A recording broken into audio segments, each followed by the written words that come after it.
नमस्कार, मैं अमरजीत कुमार कक्कू अपने सहयोगी अनुराग आनंद के साथ टुडे न्यूज़ लखीसराय के लिए आज मैं मौजूद हूँ सूरजगढ़ा बाज़ार स्थित यूको बैंक के जस्ट अपोजिट, जो भारत सरकार का वित्तीय उपक्रम आप कह सकते हैं, यूको बैंक, जहाँ से रोज़ हज़ारों लाखों का ट्रांजैक्शन होता है।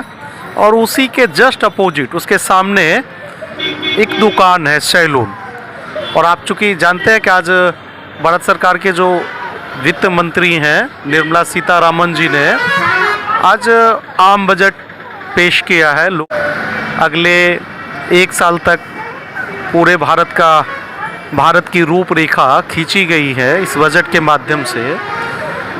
बहुत सारी चीज़ें हुई, लंबा अभिभाषण हुआ बजट पेश करने के दौरान, लेकिन ज़मीन पे क्या इसका कुछ होता भी है क्या? मैं उसी में एक सैलून में जाऊंगा जहां आप देख रहे होंगे नयन हेयर कटिंग का एक फ्लैक्स लगा हुआ छोटा सा, और ये देखिए शेविंग का काम चल रहा है। और ये ज़मीन पर इस बजट के बारे में कोई जानकारी, कोई संजीदगी या कोई मतलब भी है क्या? मैं जानकारी लेना चाहूँगा। क्या नाम है आपका? हरे राम ठाकुर। हरे राम ठाकुर, आपको जानकारी है कि आज जो है मोदी सरकार की जो वित्त मंत्री हैं निर्मला सीतारामन जी, उन्होंने बजट पेश किया है, आम बजट। आपको इसके बारे में कोई जानकारी है? कोई जानकारी नहीं है।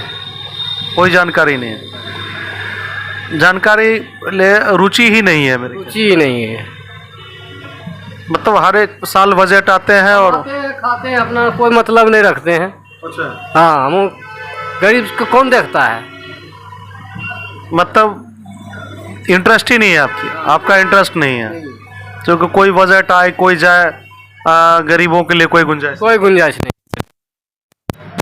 आप देख रहे थे, ये सही है। इनका कहना है कि भाई बजट आते जाते रहते हैं, ना मुझे इसमें दिलचस्पी है ना जानकारी है, मैं अपना कमाता और खाता हूँ।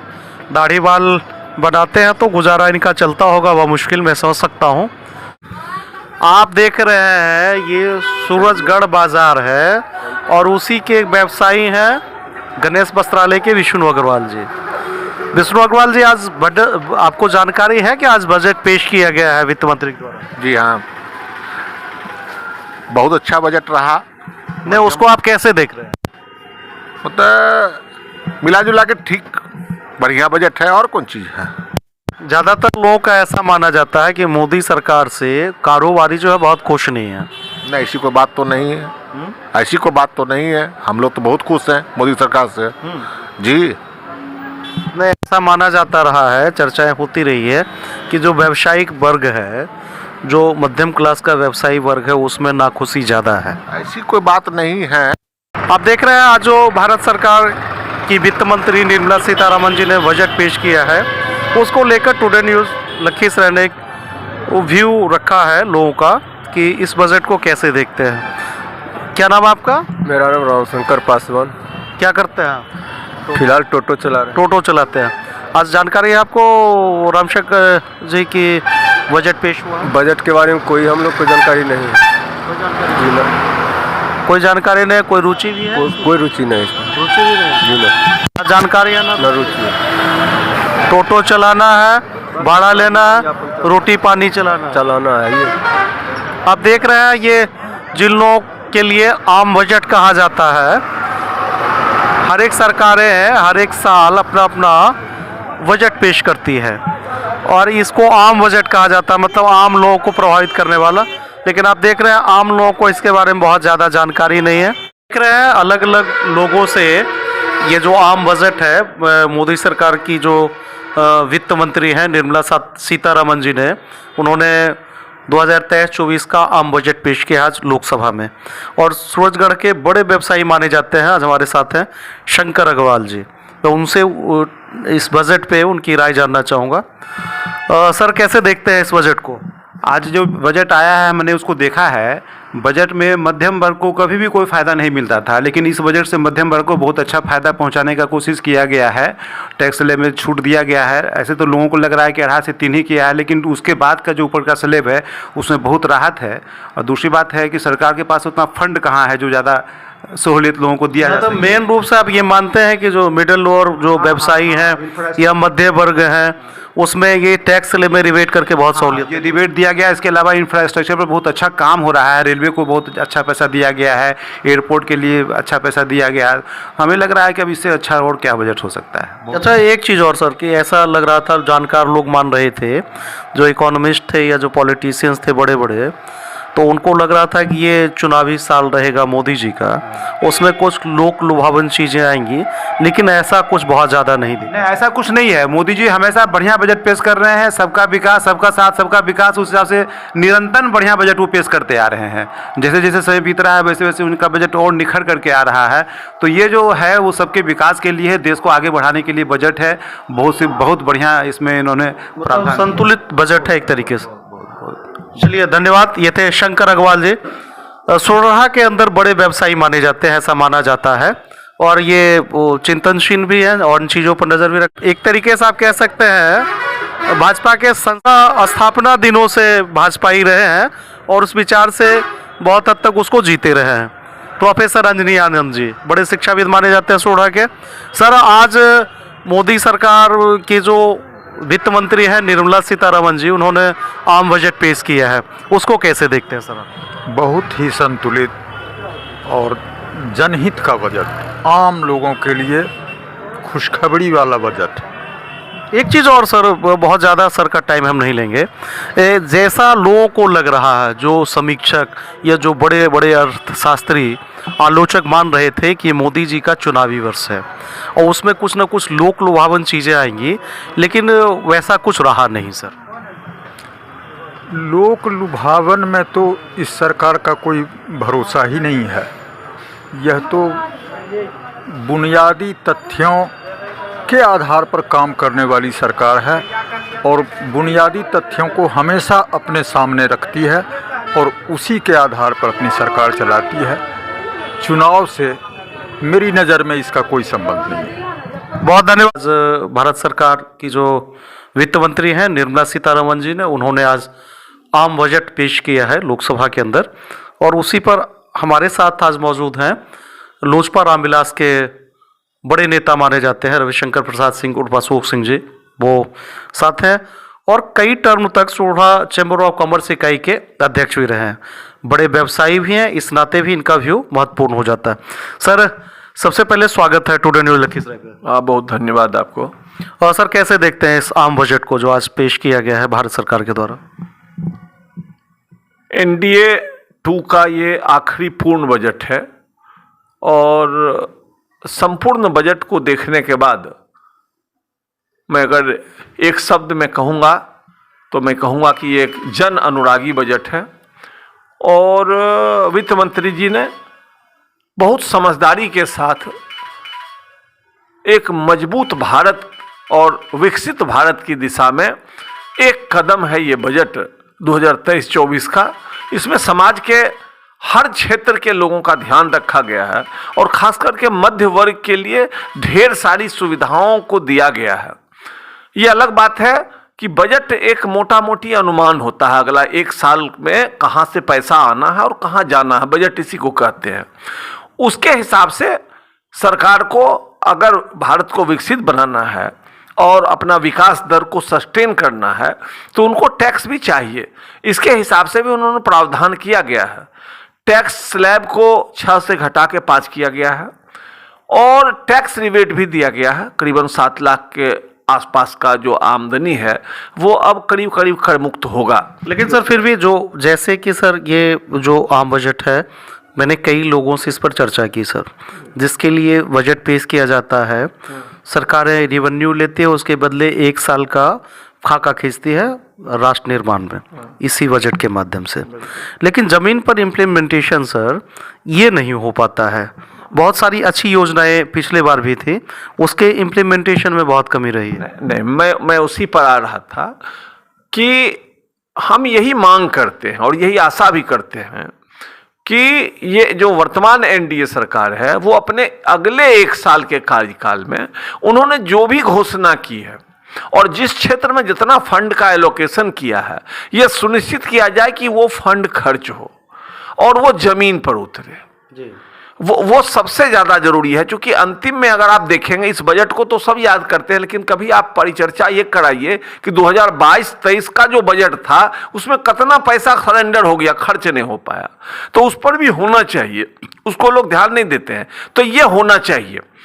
लेकिन अगर आप कहें जैसे एग्रीकल्चर के सेक्टर में स्टार्टअप के लिए विशेष छूट दिया गया, बिहार जैसे प्रदेश को अगर यहाँ के उद्यमी चाहें, नौजवान चाहे तो उसका लाभ उनको मिल सकता है। सरकार अपना बनाते हैं, जिनके हाथ में सरकार है और वो फंड को एलोकेट करते हैं, वो फंड दें और ये सुनिश्चित कराएं कि वो जो घोषणा हुआ है वो 100% जमीन पर उतरे और उसके हिसाब से व्यवस्था हो। अनुमान के हिसाब से जो ये बजट तो अनुमान है अभी, लेकिन उसके अनुमान के हिसाब से ये पूरा जो फंड है जो एलोकेट किया गया है वो जमीन पर उतरे तो ये बजट सार्थक होगा। एक और सवाल सर, आखिरी सवाल रहेगा कि लोग ऐसा मान रहे थे, ज़्यादातर लोग पूरे भारत में जो जानकार लोग हैं या जिस तरह की परंपरा रही अब तक आज़ादी के बाद से, चुनावी वर्ष है ये मोदी सरकार का सर, और ये लग रहा था कि कुछ लोक लुभावन चीज़ें इसमें इसका समावेश किया जाएगा, चुनावी लॉलीपॉप इसको कह सकते हैं, वैसा कुछ दिखा नहीं सर। आप इस पर क्या कहना चाहेंगे? नहीं, बिल्कुल यही फर्क है अन्य नेताओं में और मोदी जी के विजन में, यही फर्क है जो दिखता है। क्योंकि जो वर्तमान एनडीए सरकार है और जो उसके मुखिया हैं आदरणीय प्रधानमंत्री मोदी जी, उनका फोकस जो है सो भविष्य का भारत है। उनका जो फ्रेम होता है वो 2050 में भारत कहाँ होगा उसको ध्यान में रख के बनाया जाता है। तो ये जो बजट है उसके हिसाब से, लोक लुभावन बजट अगर आप बनाते हैं तो आप उसी तरीके से करते हैं जैसे आप अधिक चॉकलेट खिला के अपने बच्चों का सेहत खराब करते हैं, वही बात लोक लुभावन बजट में होता है। जी बहुत धन्यवाद। ये थे रविशंकर प्रसाद सिंह और अशोक सिंह जी। आज मैं हूँ सूरजगढ़ के नया टोला में, जहाँ किसानों की चौपाल तो नहीं कह सकते फिलहाल, ताश की चौपाल है ये। जस्ट मनोकामना दुर्गा मंदिर जो है उसके सामने हूँ मैं, और यहाँ एक ताश की चौपाल लगी हुई है। ज़्यादातर इसमें किसान हैं जिनके लिए मोदी जी ने बहुत पहले कहा था कि 2022 तक जो है किसानों की आय दुगनी कर दी जाएगी। अब उस दिशा में कितनी दुगनी हुई है या नहीं हुई है, मैं इन किसानों से थोड़ा बात करवाना चाहूँगा आपको। क्या नाम है सर आपका? चंद्रभूषण सिंह। अच्छा चंद्रभूषण बाबू, आप तो किसान होंगे? एकदम। आज बजट पेश किया गया है भारत सरकार का, वर्ष 2023-24 का। वित्त मंत्री निर्मला सीतारमण जी ने बजट पेश किया है पूरे भारत के लिए, जिसमें किसान, नौजवान, व्यवसायी, व्यापारी, सारे लोगों के लिए। उसको आप कैसे देखते हैं? किसानों के हित की बात तो सब सरकार करती है, लेकिन उतना हित हो नहीं पाता है। इस बार भी यूरिया के किल्लत से किसान परेशान रहे और लोग जहां तहां से, बहुत लोगों का खेत अभी भी बिना यूरिया का पड़ा हुआ है। जी जी। और यूरिया देंगे नहीं तो किसान का उपज कैसा होगा? और मोदी जी एमएसपी तो लागू कर देते हैं, हर सरकार एमएसपी लागू करती है जी, लेकिन आज तक हम कम से कम व्यक्तिगत तौर पर हम जी जी उस एमएसपी पे गेहूं नहीं बेच पाए हैं। मोदी जी बहुत सारी चीज़ें कहते हैं, प्रयास भी करते हैं, लेकिन ज़मीन पर उसका इम्प्लीमेंटेशन जो एजेंसियां होती हैं वो नहीं कर पाते हैं। ये थे चंद्रभूषण सिंह जी। सारे किसान हैं इसमें, ज़्यादातर मंझोले साइज के किसान हैं। क्या नाम है सर आपका? वरुण सिंह। वरुण जी, आज जो बजट पेश किया गया है मोदी सरकार के द्वारा, जो उनके वित्त मंत्री हैं उनके द्वारा लोकसभा में, पूरे भारत के किसान, नौजवान, युवा, बेरोजगार, रोजगार, व्यवसाय, ठीक है, तो उसको कैसे देखते हैं आप? उसको क्या देखेंगे, गेहूं का रेट जब हमारा उपजता है तो बैसाख में कुछ नहीं कीमत मिलता है, और जब गेहूं बिक जाता है तो बाद में थोड़ा बहुत। अब अबरी साल बहुत दिन के बाद अबरी गेहूं में कुछ आया कि रेट नहीं तो आज तक गेहूं का रेट हम लोग नहीं पाए हैं। जो एमएसपी का निर्धारण होता है उस पर अधिप्राप्ति नहीं की जाती। नहीं अब बैसाख में केवल एक तो जो लिमिट होता है पैक्स इकाइयों का या व्यापार मंडल, उसको भी लिमिट कर दिया जाता है।